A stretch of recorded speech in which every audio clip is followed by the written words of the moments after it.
caldeirões, vassoura, chapéu pontudo.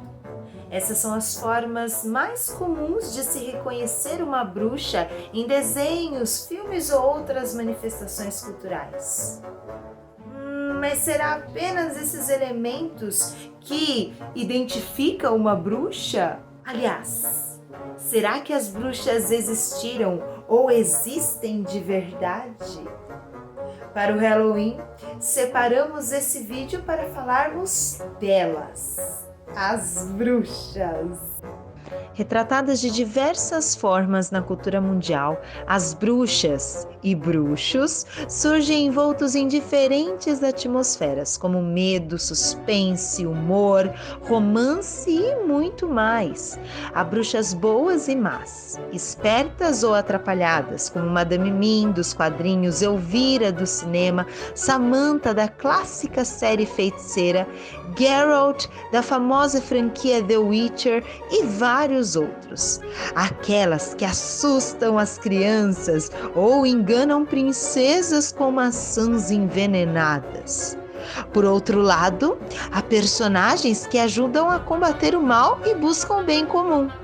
A famosa saga sobre o bruxo Harry Potter, por exemplo, trouxe diferentes construções da figura das bruxas e bruxos e seu universo mágico. De fato, as bruxas marcam presença na cultura e, além dela, também na história das civilizações.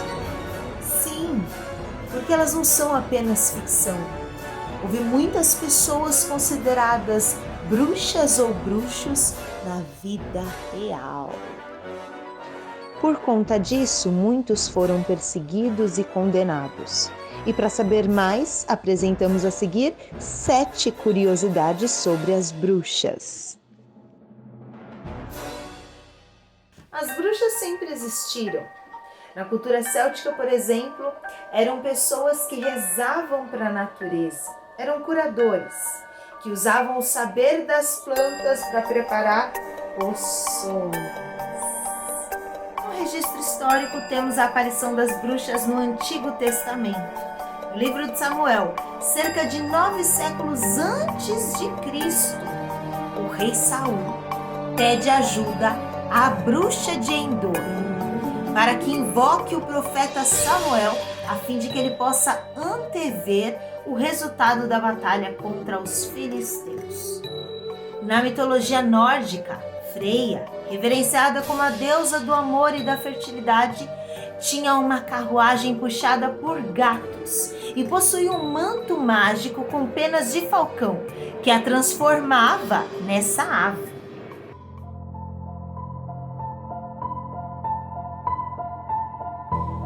Sabia que foi escrito um livro sobre as bruxas na Idade Média? Maleus Maleficarum, o martelo das feiticeiras.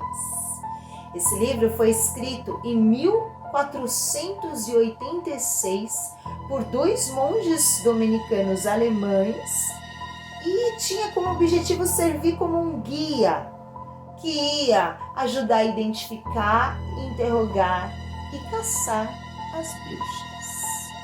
Esse livro serviu de base para que diversos tribunais condenassem à morte centenas de mulheres. Era quase como a Bíblia do Inquisidor.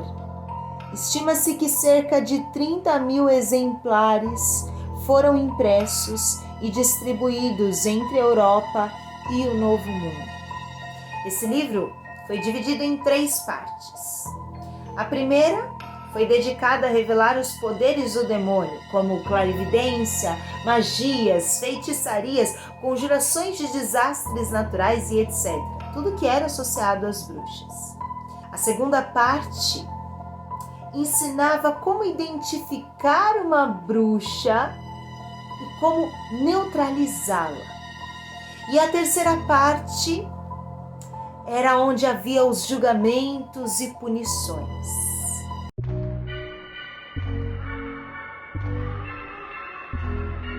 Foram utilizados os meios mais cruéis e sádicos. Uma das provas era jogar a pessoa nua e amarrada no rio. Se boiasse, era a bruxa, pois acreditava-se que as águas expulsariam as coisas malignas. Se afundasse, era inocente, mas aí poderia ser tarde demais para desfrutar da liberdade. Ah, e falar com bichinho de estimação? Nem pensar. Principalmente se fosse um gato. Se fosse um gato, aí era certeza. Aí era pacto com o demônio.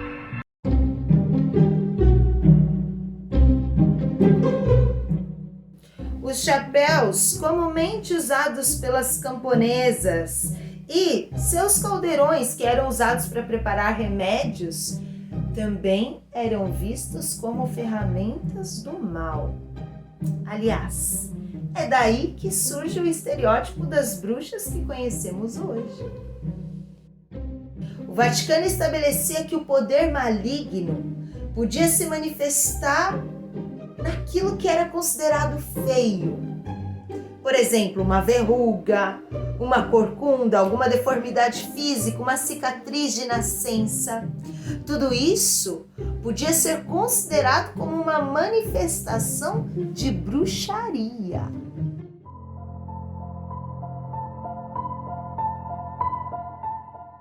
Os julgamentos das bruxas de Salem, no estado americano de Massachusetts colonial, estão entre os mais emblemáticos da caça às bruxas.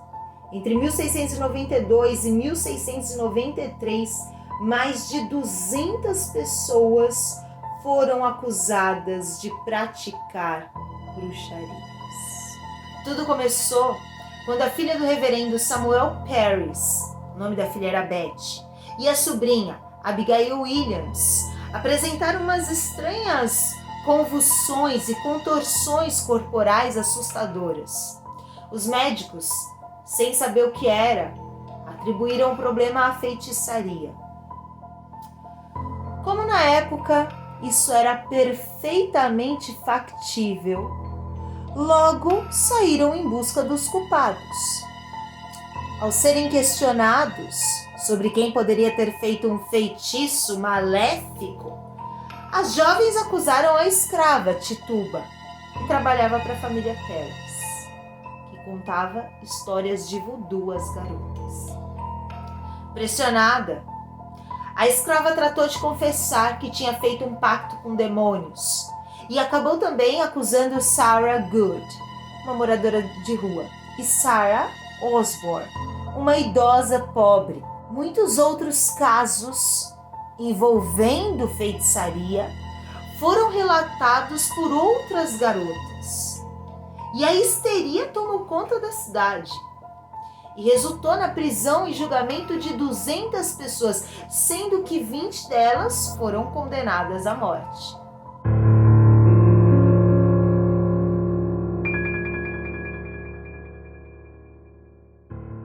Engana-se quem acha que as caças às bruxas foi restrita à Idade Média. No Renascimento, houve uma caça às bruxas desenfreada.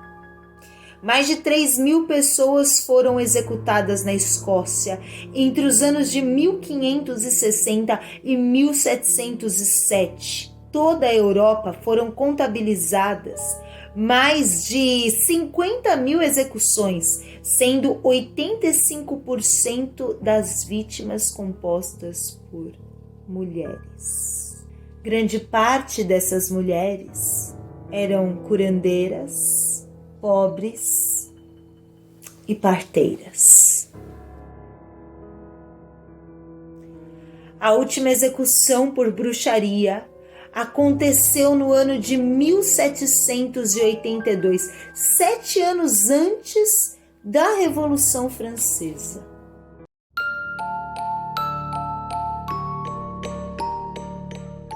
A prática de bruxarias existe até hoje, resgatando o compromisso de eras passadas, como estar comprometidos com o equilíbrio da natureza, como é o caso da Wicca, religião oficial presente em regiões como Estados Unidos e Canadá, e com adeptos no mundo inteiro. Então, em homenagem ao Dia delas, E deles, deixamos nossos mais profundos cumprimentos às bruxas e bruxos da nossa história, da vida real, das lendas, da ficção e da nossa imaginação. Que a lua os inspire e que a magia os acompanhe até o fim dos tempos.